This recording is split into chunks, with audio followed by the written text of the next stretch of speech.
Hi guys, today I have easy recipe of honey garlic chicken. You cut the butter, you put it in the pan, and then you put like 1 tablespoon of ginger garlic paste and let it get a little bit brown.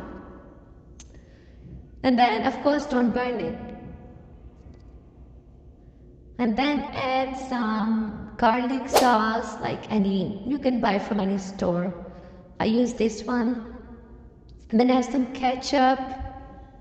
Not too much, but use enough to make, good sauce. And then use chili powder, onion powder,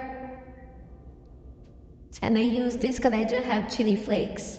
So I use this pepper and, did this. Then add some paprika, some salt, and then some honey.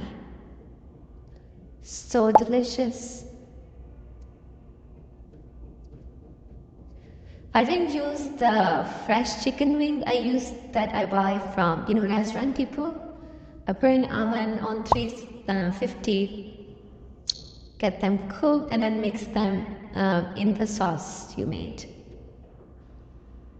And here they are. It's super easy and most of the stuff you already have at home.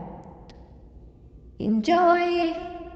And I serve them with like avocado and fries. So